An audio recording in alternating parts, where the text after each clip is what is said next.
ሃይማኖት ካሳን ህፃን ሃይማኖት ካሳ እንግዲህ ያው ከአንድ አመት በላይ ሆኗል መዳረሻዋ ከጠፋ ቤተሰቦቿ የተለያዩ እንቅስቃሴዎችን እያደረጉ ነው በቅርቡም ሰላማዊ ሰልፍ ለማድረግ እየተዘጋጁ ነው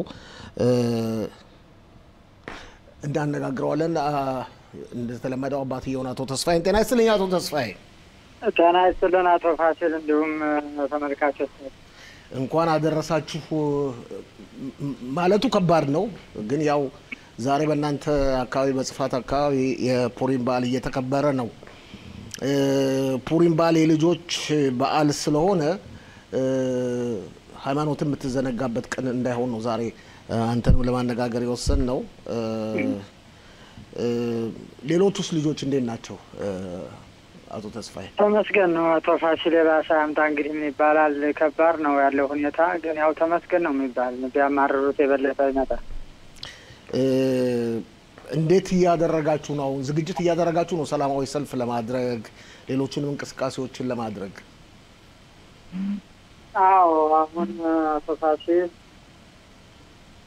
ሄሎ ይሰማል ያው አዲስ ነገር በርግጥ ይሄ ነው የሚባል ነገር የለም ነገር ግን ያው ሃይማኖተኛ ጠፍታለች ሳይሆን ተጠልፋለች ብለን ስለሆነ ምናምነው አው ደግመን ደጋግመን ማለት ያለብን ጠፍታለች ሳይሆን ተጠልፋለች ነው ማለት ያለብን ደጋግመን አው ተጠልፋለች ነው ሁሉም ህብረተሰብና የነ ሰላማዊ ሰልፍ ለማካሄድ ያው በአንዳንድ የማህበረሰቡ ተወካዮች በተለያየ አቅጣጫ ሰዎችን ለማግኘት የተለያዩ ኮሚቴዎችን ከውስጥ ያላቸውን ሰዎች እንደዚህ ያፈላልግን ህዝቡ እንዲዳረስ በእናንተም በኩል በሌሎችም በካን ሬዲዮ ማስበናል እንደዚሁ ህዝቡ ሰምቶ ያው የኛ ልጅ ብቻ አይደለችም የህዝቡ ህዝብ እስራኤል ልጅ ናት ነገ ሁላችንም ቤት እንኳኳ ይችላልና ሁሉም ህዝበተሰብ እንዲወጣ እንቅስቃሴ እያደረግን ያለ ነው እስቲ አሁን ሰሞኑን ያለውን ተጨባጭ ሁኔታ በትነግረን ፊልምም ተዘጋጅቶ ዶክመንታሪ ፊልም ጥናታዊ ፊልም ታይቶ ነበር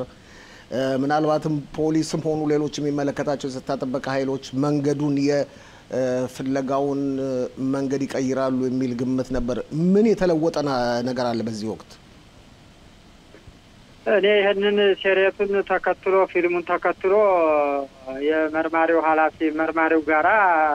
ኃላፊ ጋር ማለት ነው ፕሮግራማት ይዤ አስተርጓሚ ይዤ ሄጄ ነበረ ፊልሙ ያው ለ14 ደቂቃ እንደጠፋ ካሜራው ወይም እንደተሰረዘ ወይም ሊሞቅ እንደሆነ ያሳያልና ይሄን ነገር እስካሁን ለኛ አላሳያችሁንም ሌሎችን ፊልሞች ታሳዩ ይሄን ለኛ አላሳያችሁንም አንደኛ ለምንድን ነው ጉዳይ ያላሳያችሁት ሁለተኛ ደረጃ ደግሞ ይሄ ያለው ክፍተት ምርመራ አድርጋችሁ የሰረዘው ሰው ካለ ለምንም ካሜራው እንደጠፋና ያጠፋው ሰውስ ማን ነው የሚለው ነገር ምርመራ ካሄዱልን ብለን ጠይቀናል ግን እስካሁን መልስ የሰጡን ነገር የለም እሺ ነው ያሉት እነሱ እሺ ብቻ ነው ባለፈው ጊዜ ስብሰባ ነበራችሁ አይደል እንደ ክኔሴት አዎ ከዛ በኋላ ምንም አይነት ለውጥ አልታየም ምንም ለውጥ የለም አቶ ፋሲል ያው አስፋት ባላለች ብለን ጠይቀን ነበር ክኔሴቱ አባላቶችም እነ ዶክተር ጸጋን ሞሼ እና ሞክረው ነበር እስካሁን የተለወጠ ነገር የለም ከወሬ ያለፈ ነገር ተግባር ላይ የለም አሁን እስቲ እርግጠኛ ባትሆኑ በእናንተ በኩል ያለው ግምት ሃይማኖት ምን ደረጃ ላይ ነው ያለችው እንዳው በእናንተ በኩል ባላችሁ ግምት ሃይማኖት ምን ደረጃ ላይ ነው ያለችው እንደው ፍንጭ እንኳን ካለ በፍንጭ ደረጃ ይሄ ነው የሚባል ነገር ብዙ የለም ግን ያው እኛ እምነታችን በተውጅ ያለች ነው በርግጥ የተወሰነ ከዚህ በፊት መረጃ ነበረ እንደዚህ አይቻለሁ ብሎ ያለ ሰው ነበረ እሱም ሰውየው ችግር ደርሶበት ያው በሰሬቱ ላይ እንደምታዩት እስካሁን ሆስፒታል ነው ያለው እሱንም እኔ ጠይቄያለሁ መረጃ በመስጠቱ ነው ወይ የችግር የደረሰበት የሚል ነገር ነበር ምክንያቱም ሰውየው መረጃ ከሰጠ በኋላ የሚከታተሉ ሰዎች አሉ ብሎ ነግሮኛል ለኔ እና ያንን መሰረት ተደርጎ ያው አይቻለሁ ባይኔ ነው የሚለው ሰውየው እንግዲህ ባይኔ ወደ ኋላ እንመለስና ሰውየው የሚለው ምንድነው የት ነው አየኋት ያለው ቦታው ይቆይ ለጊዜው ያው በዳሮን በኩል ነው አይቻታለሁ በደቡብ በኩል አዎ በዳሮን በኩል ነው አይቻታለሁ ያለው እና ከባድ ነው በግልጽ ይሄ ነው ብሎ ለማውራት። ያያት ከሰዎች ጋር ስትሄድ ነው ወይስ መኖሪያ ቤት ውስጥ ነው?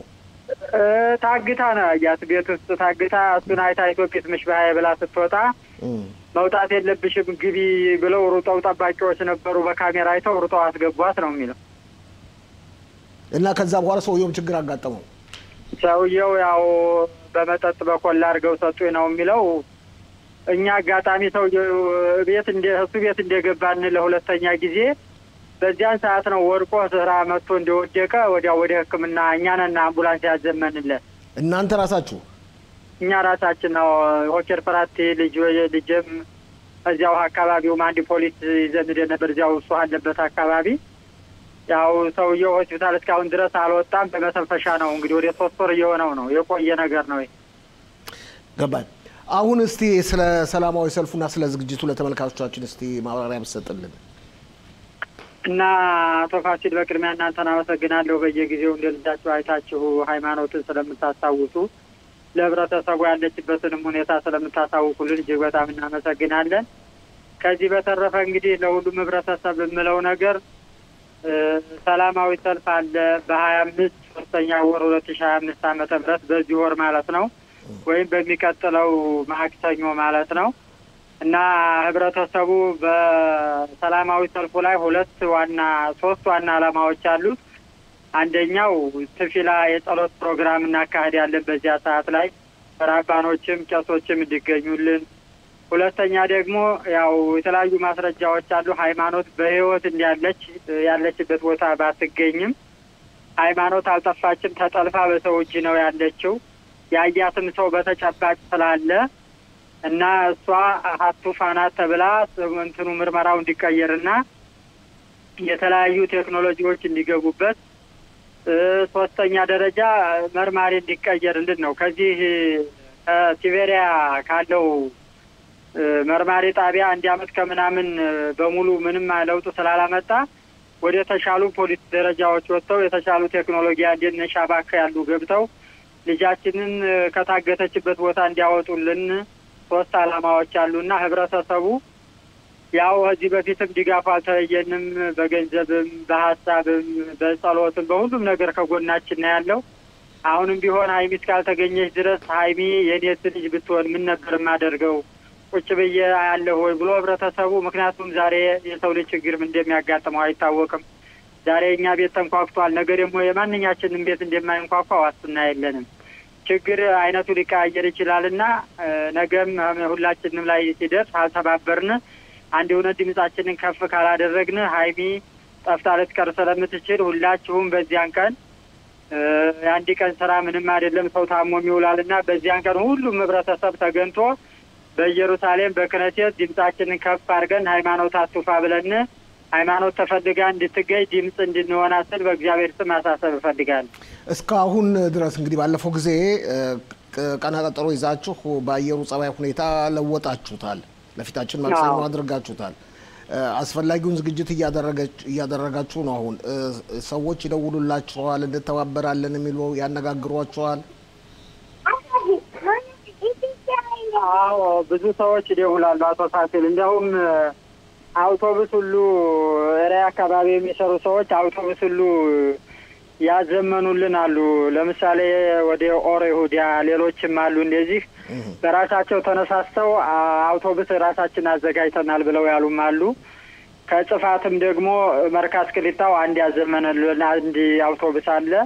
ራያውን ጠይቀን ደግሞ አንድ አውቶቡስ እሺ ብሎናል። ሀይፋ አካባቢ ያለ ሰው ከቅራት ሀይም ፖሊስ ጣቢያ ጋር ቢጠብቀን አንዱ አውቶቡስ እዚያ ጋር እንዲሆን አስተካክለናልና ሌሎችም እንደዚሁ በማዶን በሀዘኑ በደስታው ልምድ ያላቸው ሰዎች በየአካባቢው ሰዎችን እየመዘገቡ ሀሳብ ያዘምኑልን። እሱ ካልሆነ ደግሞ ሰው መዝግበው ይህን ያህል ሰው ተሳፋሪ አለ ካሉን እኛ በራሳችን ወጪ አውቶቡስ እናዘምናለን እና የመመዝገቡን ስራና ትብብሩን ህብረተሰቡ እንዲያግዘን ስል ነው ጥሬን በዚህ አጋጣሚ ማስተላልፈው።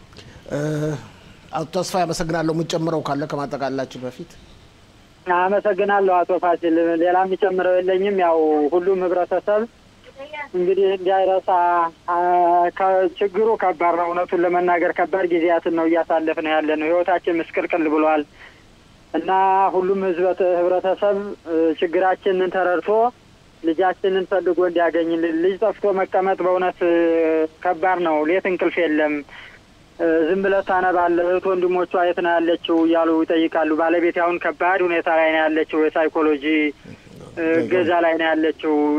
እንቅልፍ እምቢ ብሏት መድኃኒት በክኒን ነው የምተኛው እና በጣም ከባድ ችግር ላይ ስለሆነ ያለ ነው። ህዝቡ ይህን ተረድቶ ልጃችንን አፈላልጎ እንዲያገኝልን፣ ድምጽ እንዲሆንልን፣ እንደ ልጁ እንዲያት ነው ሙላቶ ታዚ። አቶ ተስፋዬ በጣም አመሰግናለሁ። ባለቤትህም ሰላም በልልን፣ አይዟችሁ፣ ልጆቹም እንደዚሁ። ሰሞኑ እንደገና ከሰላማዊ ሰልፉ በፊት እናነጋግርሃለን። ያለውን ተጨባጭ ሁኔታ የት ደረጃ ላይ እንዳላችሁም በሚገባ ታብራራልናለህ። በጣም አመሰግናለሁ። አመሰግናለሁ። እግዚአብሔር ይስጥልኝ። አመሰግናለሁ።